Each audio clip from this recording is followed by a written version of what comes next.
Welcome to one nation Telugu news. ముందుగా headlines చూద్దాం. అమరావతిలో సీఎం చంద్రబాబు పర్యటన, సగంలోనే నిలిచిపోయిన నిర్మాణాల పరిశీలన, తీవ్ర ఆవేదనతో ప్రెస్ మీట్ నిర్వహించిన చంద్రబాబు.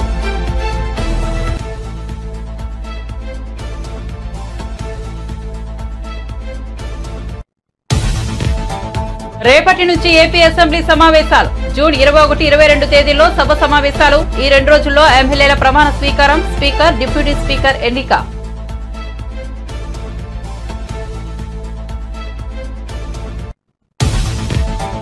వైసీపీ విస్తృత స్థాయి సమావేశం నిర్వహించిన జగన్, నేతలకు కార్యకర్తలకు దిశానిర్దేశం. ఎంతో మంచి చేసినా ఎన్నికల ఫలితాలు ఆశ్చర్యానికి గురి చేశాయని వ్యాఖ్యలు.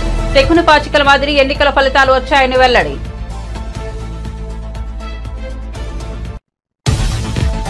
బీఆర్ఎస్ 16 ఎంపీ సీట్లు గెలిచి ఏం చేస్తుందని రేవంత్ రెడ్డి ప్రశ్నించారన్న కేటీఆర్. బీఆర్ఎస్ అత్యధిక సీట్లు గెలిస్తే కేంద్రంలో నిర్ణయాత్మక స్థానంలో ఉండేదని వెల్లడి. బొగ్గు గనులను వేలం లేకుండా కేటాయించాలని డిమాండ్. విద్యా సంస్థల స్వతంత్ర ప్రతిపత్తిని బీజేపీ ప్రభుత్వం దెబ్బతీస్తోందన్న రాహుల్. విద్యా సంస్థలను బీజేపీ మాతృ సంస్థ తన గుప్పెట్లో పెట్టుకుందనే ఆరోపణ. నీట్ పరీక్షను రద్దు చేయాలని డిమాండ్.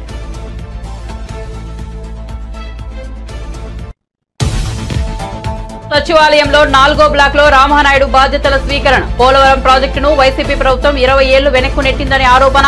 గుర్రపు డెక్క తొలగింపు, పూడికతీత ఫైలుపై తొలి సంతకం పెట్టిన రామానాయుడు. బీఆర్ఎస్ బీజేపీ నేతల మాటలు రాష్ట్ర ప్రయోజనాలకు విఘాతమని బట్టి విక్రమార్క వ్యాఖ్య. బీఆర్ఎస్ నేతల తీరు దొందే అన్నట్లుగా ఉందని మండిపాటు. సింగరేణి తెలంగాణకే తలమానికమన్న బట్టి విక్రమార్క. విశ్వంబర సెట్స్ పై ఏపీ సినిమాటోగ్రఫీ శాఖ మంత్రికి స్వాగతం పలికిన చిరంజీవి. జనసేన తరపున నిడదవోలు ఎమ్మెల్యేగా గెలిచిన కందుల దుర్గేష్ ఏపీ సినిమాటోగ్రఫీ మంత్రిగా నియామకం.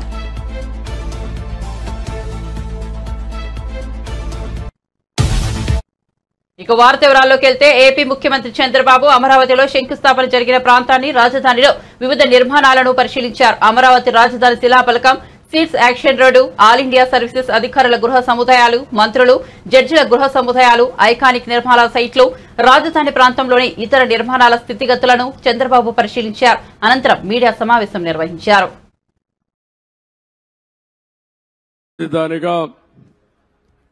5 కోట్ల ప్రజానీకానికి ఒక దిశ నిర్దేశించే రాజధానిగా, మన పిల్లల భవిష్యత్తును తీర్చిదిద్దే రాజధానిగా, ఎవరైనా ఏదైనా చిన్న పనులు చేసుకోవాలంటే ఏ చెన్నైకో, బెంగళూరుకో, హైదరాబాదుకో పాసి పనులు కూడా పోకుండా గర్వంగా నాకు ఒక రాజధాని ఉంది, ఇక్కడ పని చేసుకోగలుగుతానని చెప్పడానికి నిర్మాణం చేపట్టినటువంటి రాజధాని ఇది. అలాంటి రాజధాని ఈరోజు మనం చూస్తే అతలాకుతలం చేశారు. ఆ డీటెయిల్స్ కూడా నేను వస్తాను. అదే సమయంలో పోలవరం దక్షిణ భారతదేశంలో ఎక్కువ నీళ్లుండే నది గోదావరి నది. పోలవరం పూర్తి చేస్తే నదుల అనుసంధానం జరిగితే రాష్ట్రంలో ప్రతి ఒక్క ఎకరాకు నీళ్లిచ్చే అవకాశం ఉంటుంది. ఈ 2 కూడా మనం ఒక్కసారి ఆలోచించుకున్నప్పుడు రాష్ట్ర విభజన జరిగింది. హేతుబద్ధత లేదని పోరాడాం. అన్యాయం జరిగిందని అందరం కూడా గట్టిగా నిలదీసే పరిస్థితికి వచ్చాం. ఆ సందర్భంలో ఒక ఆర్థిక నగరమైనటువంటి హైదరాబాద్ నగరం తెలంగాణ రాష్ట్రానికి వెళ్తుంది కాబట్టి మళ్లీ ఇక్కడ ఒక నగరం కట్టుకోవాలంటే దీనికి తోడ్పాటు ఇస్తామని, ఇంకొక పక్క పోలవరాన్ని పూర్తి చేస్తే ఈ రాష్ట్రానికి కొంతవరకు వెసులుబాటు వస్తుందనే ఉద్దేశంతోనే ఈ 2 కూడా విభజన చట్టంలోనే ప్రత్యేకంగా మెన్షన్ చేస్తూ ఒక పక్క పోలవరాన్ని జాతీయ ప్రాజెక్టుగా, అమరావతికి ఆర్థిక సహాయం చేయడానికి ముందుకొచ్చారు.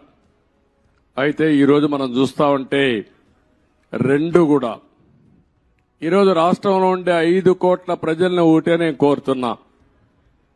ఈరోజు ఏదైతే మాకు ఓట్లు వేశారు ఇది ఒక హిస్టారికల్ విక్టరీ. చరిత్రలో నేను 45 సంవత్సరాలుగా చూశాను కానీ ఆంధ్రప్రదేశ్ రాష్ట్రం ఏర్పడిన తర్వాత భారతదేశ చరిత్రలో కూడా ఇంత పెద్ద విక్టరీ ఎప్పుడూ రాలేదు.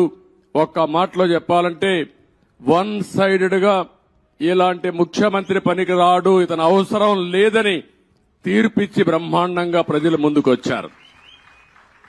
95,000 మెజారిటీ ఒక నియోజకవర్గంలో 11 సీట్లు కూడా రాలా వీళ్లకు. అంటే దీన్ని బట్టి అర్థమవుతుంది ప్రజలు ఎంత వ్యతిరేకంగా ఉన్నారో. దుష్ట పరిపాలన అనడానికి దీనికంటే వేరే తార్కాణం అవసరం లేదు. కానీ మమ్మల్ని గెలిపించారు.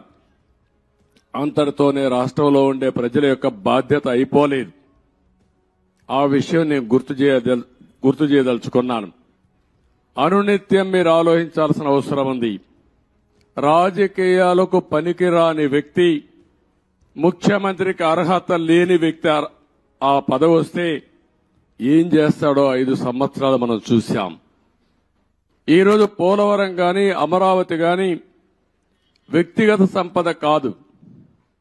ఏ ఒక్క వ్యక్తికో, ఏ ఒక్క వర్గానికో, ఏ ఒక్క ప్రాంతానికో పరిమితమైంది కాదు. కానీ ఇది ఒక సంపద కేంద్రం. ఒక సంపద సృష్టిస్తే అది సమాజానికి పనికొస్తుంది. అదే సమయంలో వ్యక్తులు బాగుపడతారు, ప్రభుత్వానికి ఆదాయం పెరుగుతుంది. ప్రభుత్వ ఆదాయం పెరిగితే సంక్షేమ కార్యక్రమాలు చేసేందుకు అవకాశం ఉంటుంది. అదే మరి ప్రజలందరినీ సాధికార వైపు ముందుకు తీసుకుపోయే అవకాశం ఉంటుంది. రెండోది పోలవరం గాని పూర్తి చేసుంటే అది కూడా గవర్నమెంట్ డబ్బులు, అవి సెంట్రల్ గవర్నమెంట్ డబ్బులు.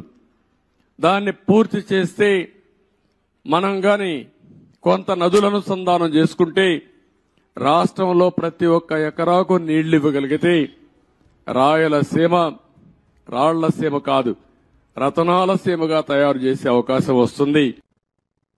21 నుంచి ఏపీ అసెంబ్లీ సమావేశాలు జరగనున్న సంగతి తెలిసిందే. 2 రోజుల పాటు సాగే అసెంబ్లీ సమావేశాల్లో ప్రొటెం స్పీకర్ నియామకం, ఎమ్మెల్యేల ప్రమాణ స్వీకారం, స్పీకర్, డిప్యూటీ స్పీకర్ ఎన్నిక తదితర కార్యక్రమాలను నిర్వహించనున్నారు. దీనిపై ఏపీ శాసనసభ వ్యవహారాల శాఖ మంత్రి పయ్యావుల కేశవ్ స్పందించారు. అసెంబ్లీలో ఎమ్మెల్యేల ప్రమాణ స్వీకారం ఉంటుందని పేర్కొన్నారు. మొదట సీఎం చంద్రబాబు ప్రమాణం చేస్తారని తెలిపారు. ఆ తర్వాత డిప్యూటీ సీఎం పవన్ కళ్యాణ్ ప్రమాణం చేస్తారని పయ్యావుల పేర్కొన్నారు. అనంతరం మహిళా ఎమ్మెల్యేలు, ఇతర ఎమ్మెల్యేలు ప్రమాణం చేస్తారని వివరించారు. అక్షర క్రమం ప్రకారం అసెంబ్లీలో ఎమ్మెల్యేల సీటింగ్ ఆర్డర్ ఉంటుందని స్పష్టం చేశారు. అయితే వైసీపీ సభ్యులందరూ ఒకే చోట కూర్చుంటారని తెలిపారు. 21-22లో అసెంబ్లీలో సందర్శకులకు ప్రవేశం లేదని పయ్యావులు వెల్లడించారు.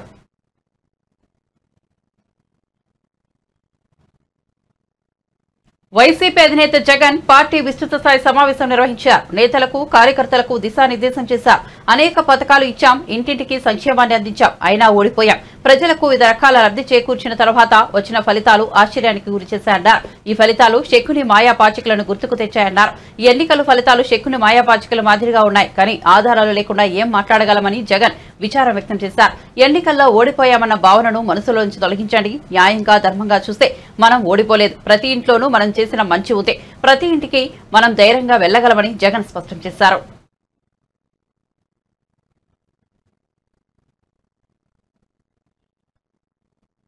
రాష్ట్రంలో ఇటీవల జరిగిన ఎన్నికల్లో గెలుపొందిన బీజేపీ ప్రజాప్రతినిధులకు గురువారం అభినందన సభ ఏర్పాటు చేశారు. విజయవాడలోని వెన్యూ కన్వెన్షన్ లో సాయంత్రం 5 గంటలకు ఏర్పాటు చేసిన ఈ కార్యక్రమంలో బీజేపీకి చెందిన 3 ఎంపీలు, 8 మంది ఎమ్మెల్యేలను ఘనంగా సత్కరించారు.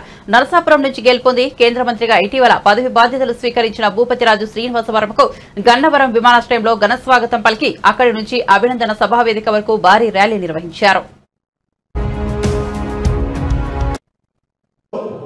అని ఎదురు చూడాల్సిన అవసరంలా ఏదో ఒక రోజు ఖచ్చితంగా అప్నా నెంబర్ బి లగేగా. ప్రతి కార్యకర్తకి ఇవాళ ఈ సందర్భంగా చెప్తున్నా, ఇక్కడ ఉన్న ప్రతి కార్యకర్త ఏదో ఒక రోజు ఇక్కడ వచ్చి కూర్చుంటే మేము అక్కడ కూర్చొని సంతోషపడతాం. మా కార్యకర్త, మా కళ్ళ ముందు పెరిగిన కార్యకర్త ఇవాళ నాయకుడు అయ్యాడు రా, ఎమ్మెల్యే అయ్యాడు, ఎంపీ అయ్యాడు, మంత్రి అయ్యాడని సంబరాలు చేసుకునే రోజు మాకు వస్తుంది. మీరు ఇక్కడ కూర్చొని మాకందరికి ధన్యవాదాలు చెప్పే రోజు కూడా ఒక రోజు ఖచ్చితంగా వస్తుందనే విషయాన్ని, ఆ విశ్వాసంతో ప్రతి కార్యకర్త ఈ రాష్ట్రంలో పనిచేయాలనే విషయాన్ని కూడా ఈ సందర్భంగా తెలియజేస్తాం.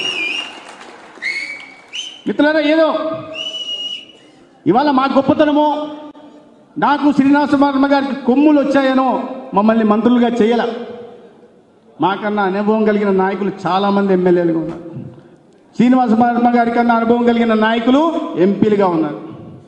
మొట్టమొదటిసారి ఏనాడు ఎన్నికల్లో పోటీ చేయని సత్యకుమార్, ఒక సర్పంచ్ కూడా కాని సత్యకుమార్ ఏ ఎన్నికల్లో కేవలం విద్యార్థి రాజకీయాల్లో మాత్రమే ఎన్నికల్లో పోటీ చేసిన సత్యకుమార్ని ఇవాళ రాష్ట్ర ముఖ్యమంత్రి చేసిందంటే కొమ్ములు వచ్చినాయని కాదు. ఉన్నారు, అనుభవం కలిగిన వాళ్ళు ఉన్నారు. 4 సార్లు ఎమ్మెల్యేలు అయిన వాళ్ళు ఉన్నారు, 2 సార్లు 3 సార్లు ఎంపీలు అయిన ఉన్నారు, గతంలో కేంద్ర మంత్రులుగా పనిచేసిన వాళ్ళు ఉన్నారు, రాష్ట్రంలో మంత్రులుగా పనిచేసిన వాళ్ళు ఉన్నారు. ఇంత సమర్థత అర్హత కలిగిన వాళ్ళు ఉన్నప్పటికీ కూడా కొంతమంది కార్యకర్తలకి అవకాశం ఎందుకు వస్తుందంటే భారతీయ జనతా పార్టీలో అనేక సమీకరణాలు చూసి, భౌగోళిక సమీకరణాలు, సామాజిక సమీకరణాలు చూసే కానీ ఇతరులను తక్కువ చేయడం కాదు.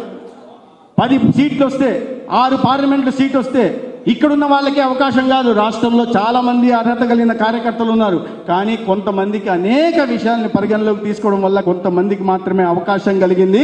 కానీ మాకు ఒక రోజు వస్తుంది, అప్నా భీ నెంబర్ లగేగా అని ప్రతి కార్యకర్త మళ్ళీ విశ్వాసంతో ఉండాలని నేను చెప్తున్నాను. ఇవాళ మా నెంబర్ తగిలింది, రేపు మీ నెంబర్ కూడా తగులుతుంది. మిత్రులారా, అదే రాజకీయ భారతీయ జనతా పార్టీ వైశిష్టత. ఇవాళ దేశమంతా సంతోషంగా ఉంది. ఇవాళ విశ్వ నాయకుడిగా ఎదిగిన నరేంద్ర మోడీ గారు ప్రధానమంత్రి అయ్యారు. 10 సంవత్సరాల పాటు ఈ దేశంలో ఒక సమూల మార్పును తీసుకురావడం కోసం, మౌలిక సదుపాయాల కల్పన కోసం, పేదల జీవితాల్లో వెలుగులు నింపడం కోసం, అక్క చెల్లెలకు ఆత్మరక్షణగా నిలగడం కోసం, రైతులకు అండగా నిలబడడం కోసం, యువకులకు ఉద్యోగ ఉపాధి అవకాశాలు కల్పించడం కోసం 10 సంవత్సరాల శ్రమ మళ్ళీ ఫలించింది. ప్రధానంగా నరేంద్ర మోడీ గారు మళ్ళీ అయ్యారు. అనేక జాతీయ స్థాయిలో అనేక మంది సంఘ విద్రోహ శక్తులు, దేశ విద్రోహులు ఏకమై పోరాటం చేసిన, అంతర్జాతీయంగా కూడా అనేక శక్తులు నరేంద్ర మోడీ గారిని ఏకమై ఓడించాలని చూసినా ఒక బగబగ మండే సూర్యుడిలాగా మళ్ళీ నరేంద్ర మోడీ గారు ఈ ప్రపంచం ముందుకొచ్చి నిలబడి భారత ప్రజలు నరేంద్ర మోడీ గారి నాయకత్వం పట్ల పూర్తి విశ్వాసం,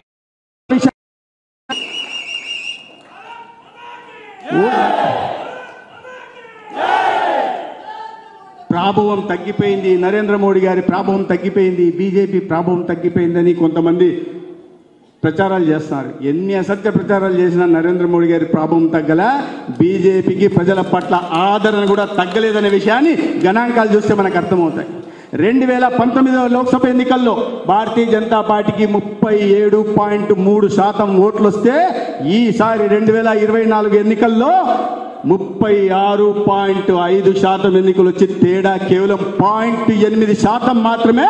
10 సంవత్సరాల పాటు ప్రధానమంత్రిగా ఉండి 13 సంవత్సరాల పాటు ముఖ్యమంత్రిగా ఉన్న వ్యక్తి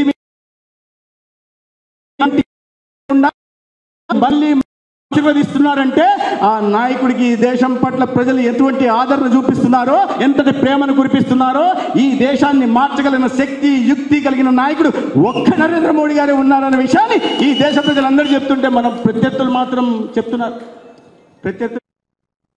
బీఆర్ఎస్ 16 ఎంపీ సీట్లు గెలిస్తే ఏం చేస్తుందని ముఖ్యమంత్రి రేవంత్ రెడ్డి ప్రశ్నించారని, కానీ ఈ రోజు ఏపీలో 16 స్థానాలు గెలిచిన టీడీపీ విశాఖ ఉక్కు ప్రైవేటీకరణను ఆపగలిగిందని బీఆర్ఎస్ వర్కింగ్ ప్రెసిడెంట్ కేటీఆర్ అన్నారు.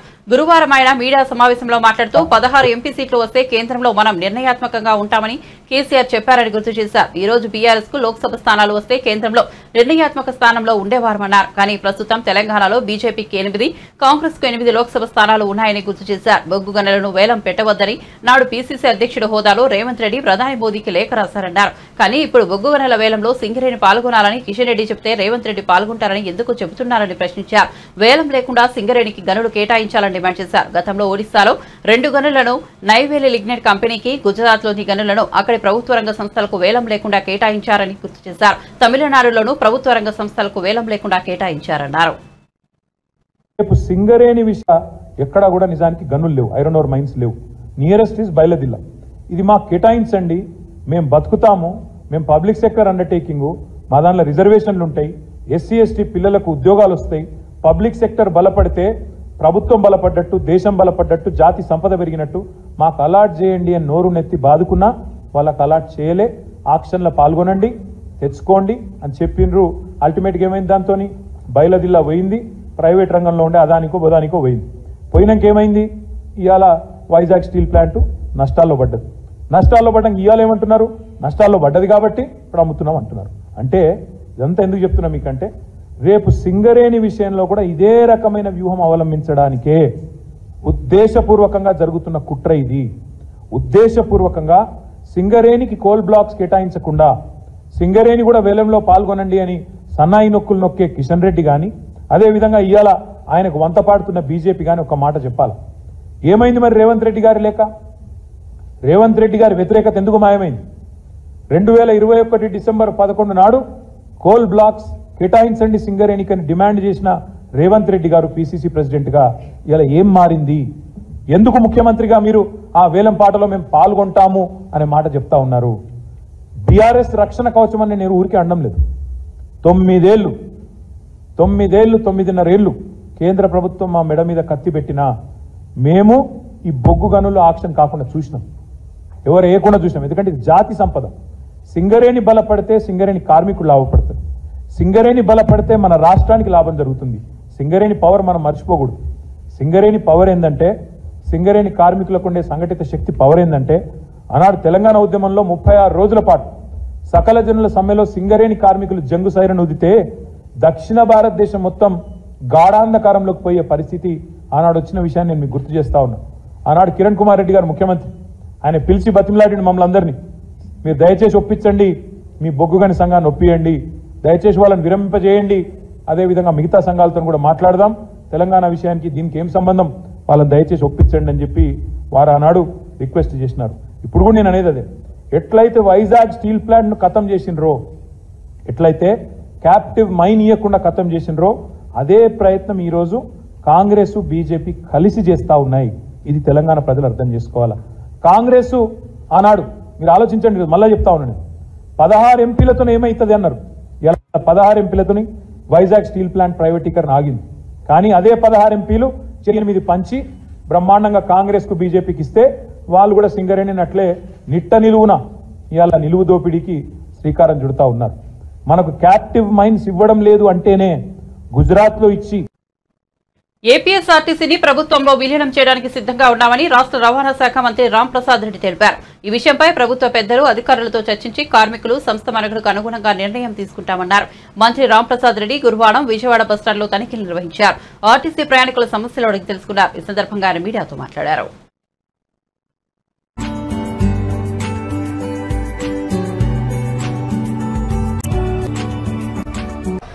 నేను ఎన్నుకున్న తర్వాత ఫస్ట్ టైం ఇక్కడ రావడం జరిగింది. మీ అందరికీ నా ధన్యవాదాలు తెలియజేసుకుంటున్నా. మా చంద్రబాబు నాయుడు గారి నాయకత్వంలో వచ్చే 5 సంవత్సరాలు పేద ప్రజల కోసం పాటుపడేదానికి అన్ని శాఖల వాళ్ళ ముందుకెళ్తున్నాం. ముఖ్యంగా నేను ఈరోజు రవాణా మంత్రిగా ఈరోజు ఇక్కడికి రావడం జరిగింది, నెహ్రూ బస్ టర్మినల్కు. మేము ఒకటే చెప్తున్నాం, ప్రయాణికులే మా దేవుళ్ళు కాబట్టి ప్రయాణికులకు ఏ విధమైన కష్ట నష్టాలు లేకుండా ఈ సంస్థ ద్వారా ఏవైతే మెరుగైన సేవలు అందించాలో అవి అందించేదానికి సిద్ధంగా ఉన్నాం. చిన్న చిన్న లోటుపాట్లు ఏమైనా ఉంటే ఇక్కడున్న కార్మికులతోనైతేనే యాజమాన్యాలతో అయితేనే చర్చించి వచ్చే 5 సంవత్సరాలు దిగ్విజయంగా ఏపీఎస్ఆర్టీసీని ముందుకు తీసుకొని పోయేదానికి తెలుగుదేశం పార్టీ ప్రభుత్వం ముందుకెళ్తుంది. అలాగే నేను ఒకటే చెప్తున్నా, ముందు మేము మా మేనిఫెస్టోలో చెప్పిన విధంగా ఆంధ్ర రాష్ట్రంలో మహిళా మూర్తులందరికీ ఫ్రీ బస్ సర్వీస్ ఇస్తామని చెప్పాం. అది 100% స్టార్ట్ చేసేదానికి మేము సిద్ధంగా ఉన్నాం. ఇక్కడికి విచ్చేయడం కూడా ఒకటే, సూచనలు అనేటివి చాలా ముఖ్యం.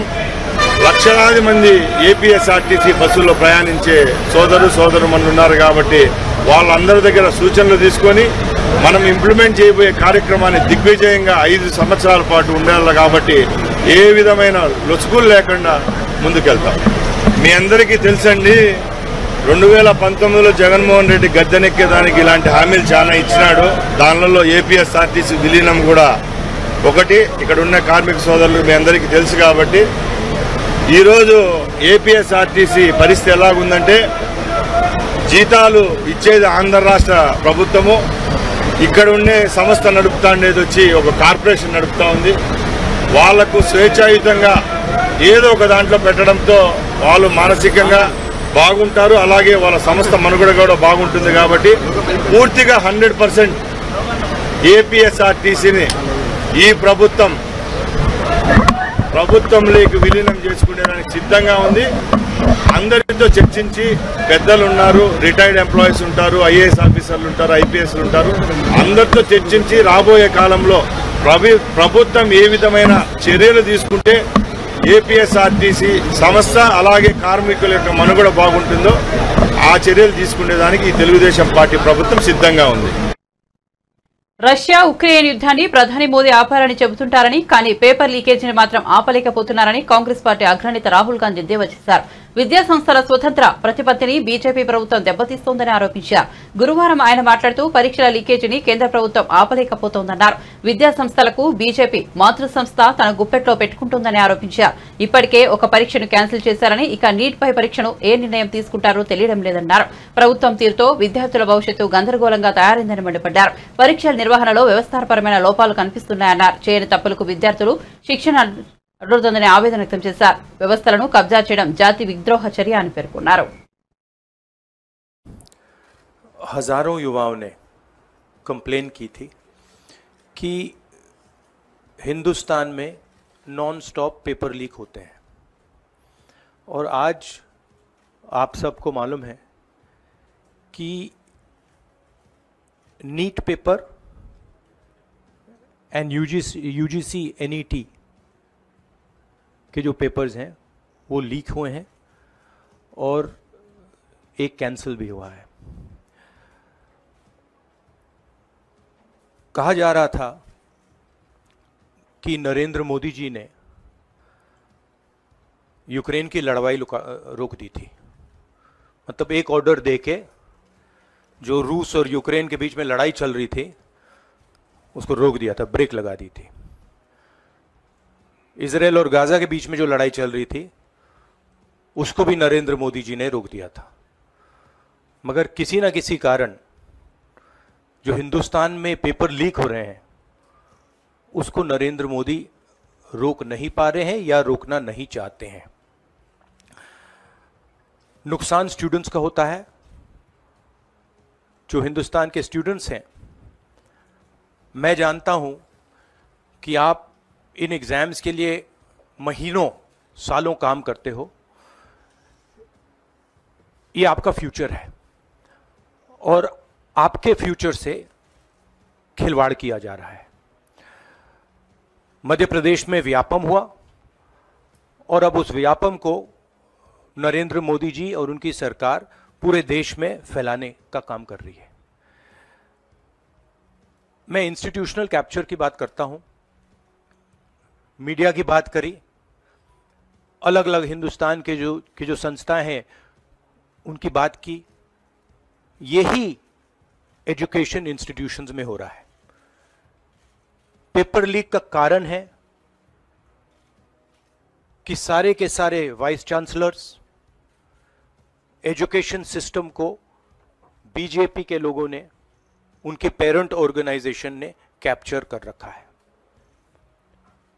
जब तक ये कैप्चर रिवर्स नहीं किया जाएगा तब तक पेपर लीक चलता जाएगा. इस कैप्चर को फैसिलिटेट नरेंद्र मोदी जी ने किया है और ये एक एंटी नेशनल एक्टिविटी है क्योंकि ये देश का भविष्य है और इससे हिंदुस्तान के युवाओं को, स्टूडेंट्स को जबरदस्त चोट पड़ती है. इंक्वायरी चल रही है, एक को आपने कैंसिल कर दिया है, अब पता नहीं दूसरे को कैंसिल किया जाएगा या नहीं किया जाएगा. बट कोई ना कोई तो इसके लिए जिम्मेदार है और उनको एकदम पकड़ा जाना चाहिए और उन पे एक्शन लिया जाना चाहिए. आपके कोई सवाल हो? साथियों, मैं गुजारिश करूंगा सवाल ఏపీ జలవనరుల శాఖ మంత్రిగా టీడీపీ నేత నిమ్మల రామానాయుడు బాధ్యతలు స్వీకరించారు. సచివాలయంలోని 4వ బ్లాక్ లో బాధ్యతలు స్వీకరించిన అనంతరం ఆయన మీడియాతో మాట్లాడుతూ తనకు కీలకమైన జలవనరుల శాఖ అప్పగించినందుకు ముఖ్యమంత్రి చంద్రబాబు నాయుడు, డిప్యూటీ సీఎం పవన్ కళ్యాణ్, మంత్రి నారా లోకేష్ కు ధన్యవాదాలు తెలిపారు. గతంలో తాము అధికారంలో ఉన్నప్పుడు పోలవరం పనులను వేగంగా చేశామని, కానీ వైసీపీ అధికారంలోకి వచ్చాక పోలవరాన్ని అసలు పట్టించుకోలేదని విమర్శించారు. ప్రాజెక్టు పనులపై సమీక్షించి నిర్మాణాన్ని వేగవంతం చేస్తామని పేర్కొన్నారు. తప్పు చేసి ఏ ఒక్కరిని వదిలిపెట్టే ప్రసక్తే లేదని హెచ్చరించారు. ఎన్డీఏలో భాగస్వామిగా ఉన్న తాము పోలవరం కోసం మరిన్ని నిధులు తీసుకొస్తామని తెలిపారు.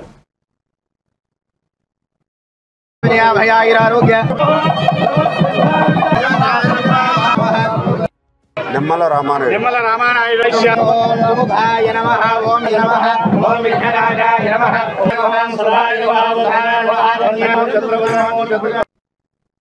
సింగరేణిని కాపాడుకోవడానికి అవసరమైతే ప్రధాని నరేంద్ర మోదీని కలుస్తామని తెలంగాణ ఉప ముఖ్యమంత్రి మల్లుబట్టి విక్రమార్క అన్నారు. శ్రావణపల్లి బొగ్గు గనులను కేంద్రం వేలం వేస్తోందని, ఈ విషయమై కేంద్ర మంత్రి కిషన్ రెడ్డిని కలుస్తామన్నారు. గురువారం ఆయన మీడియాతో మాట్లాడుతూ సింగరేణి బొగ్గు గనులపై బీఆర్ఎస్ నేతల తీరు దొంగే దొంగ అని అరిచినట్లుగా ఉందన్నారు. గనుల వేలం సమయంలో బీఆర్ఎస్ బీజేపీ నేతల వ్యాఖ్యలు రాష్ట్ర ప్రయోజనాలకు విఘాతం కలిగిస్తున్నాయని మండిపడ్డారు. సింగరేణి ఎనికంటే ఉద్యోగాల గని అని, ఇది తెలంగాణకే తలమానికమన్నారు. సింగరేణిలో 42,000 మంది రెగ్యులర్, 6,000 మంది అవుట్ సోర్సింగ్ ఉద్యోగాలు ఉన్నారని వెల్లడించారు. సింగరేణికి సంబంధించిన బొగ్గు బాయిల పరిస్థితి, బొగ్గు ఉత్పత్తి పరిస్థితి ఏంటో మనందరికీ దీని ద్వారా అవగాహన కావాలనేటువంటి ఆలోచనతోనే ఈ లెక్కలు మీకు స్పష్టంగా తెలియజెప్తా ఉన్నాం. అట్లాగే మనందరికీ బొగ్గు ఉత్పత్తి సామర్థ్యాన్ని 2031-32 సంవత్సరం వరకు నిలబెట్టుకోవాలన్నా, కనీసం ఈ కార్యక్రమం సజావుగా జరగాలన్నా సింగరేణి యాజమాన్యం కొత్త బొగ్గు గనుల్ని సంపాదించాల్సిందే. ఇది అనివార్యం. కొత్తగా అదనంగా బొగ్గు గనులను సంపాదించుకోకపోతే సింగరేణి అనేది ఒక చరిత్రగా మిగిలిపోయే ప్రమాదం ఉంది. అయితే ఇక్కడ సమస్యల్లో గతంలో గోదావరి పరివాహ ప్రాంతంలో ఉన్నటువంటి కోల్ బ్లాక్స్ అన్నీ కూడా ఇక్కడ ఉన్నటువంటి సింగరేణి కంపెనీ. నిడదవోలు అసెంబ్లీ స్థానం నుంచి జనసేన తరపున ఎమ్మెల్యేగా గెలిచిన కందుల దుర్గేష్ ను ఏపీ సినిమాటోగ్రఫీ శాఖ మంత్రి పదవి వరించిన సంగతి తెలిసిందే. ఈ నేపథ్యంలో ఏపీ సినిమాటోగ్రఫీ శాఖ మంత్రిగా హోదాలో ఆయన మెగాస్టార్ చిరంజీవి నటిస్తున్న విశ్వంబర సినిమా సెట్స్ ను సందర్శించారు. చిరంజీవి తదితరులతో మాట్లాడారు. దీనిపై చిరంజీవి సోషల్ మీడియా వేదికగా స్పందించారు. మిత్రుడు కందుల దుర్గేష్ ఆంధ్రప్రదేశ్ పర్యాటక సినిమాటోగ్రఫీ శాఖ మంత్రిగా బాధ్యతలు స్వీకరించబోతున్న సందర్భంగా విశ్వంబర సెట్స్ పై ఆయనకు స్వాగతం పలకడం ఎంతో ఆనందంగా ఉంది. మంత్రిగా తన బాధ్యతలు నిర్వర్తించడంలో ఆయన సంపూర్ణ విజయం సాధించాలని ఆకాంక్షిస్తున్నానన్నారు. ఆయనకు నా శుభాకాంక్షలు. తెలుగు చలనచిత్ర పరిశ్రమ అభివృద్ధికి ఎదుర్కొంటున్న సవాళ్లకు సత్వరమే పరిష్కరించేందుకు చొరవ తీసుకుంటానని మంత్రి కందుల దుర్గేష్ చెప్పారు.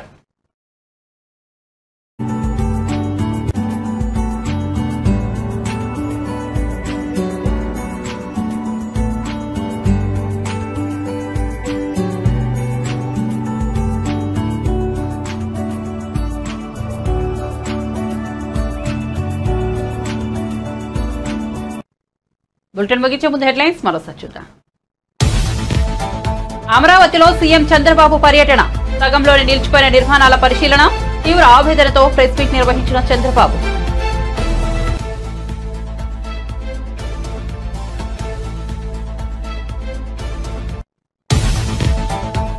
రేపటి నుంచి ఏపీ అసెంబ్లీ సమావేశాలు. జూన్ 21, 22 తేదీల్లో సభ సమావేశాలు. ఈ 2 రోజుల్లో ఎమ్మెల్యేల ప్రమాణ స్వీకారం, స్పీకర్, డిప్యూటీ స్పీకర్ ఎన్నిక.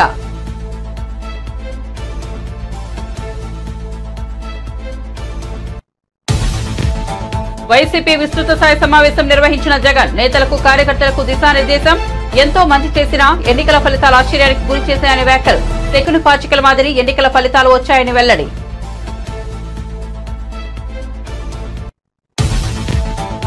బీఆర్ఎస్ 16 ఎంపీ సీట్లు గెలిచి ఏం చేస్తుందని రేవంత్ రెడ్డి ప్రశ్నించారన్న కేటీఆర్. బీఆర్ఎస్ అత్యధిక సీట్లు గెలిస్తే కేంద్రంలో నిర్ణయాత్మక స్థానంలో ఉండేదని వెల్లడి. బొగ్గు గనులను వేలం లేకుండా కేటాయించాలని డిమాండ్.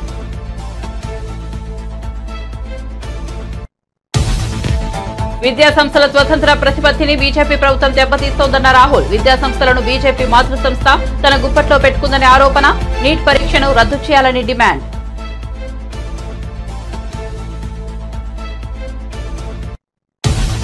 సచివాలయంలో 4వ బ్లాక్ లో రామానాయుడు బాధ్యతల స్వీకరణ. పోలవరం ప్రాజెక్టును వైసీపీ ప్రభుత్వం 20 ఏళ్లు వెనక్కు నెట్టిందనే ఆరోపణ. గుర్రపుడేగ తొలగింపు, పూడికతీత ఫైల్పై తొలి సంతకం పెట్టిన రామానాయుడు.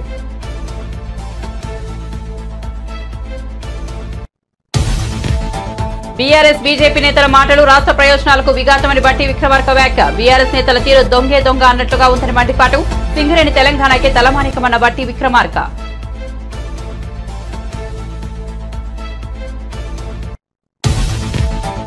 విశ్వంబర సెట్స్ పై ఏపీ సినిమాటోగ్రఫీ శాఖ మంత్రికి స్వాగతం పలికిన చిరంజీవి. జనసేన తరపున నిడదవోలు ఎమ్మెల్యేగా గెలిచిన కందుల దుర్గేష్ ఏపీ సినిమాటోగ్రఫీ మంత్రిగా నియామకం.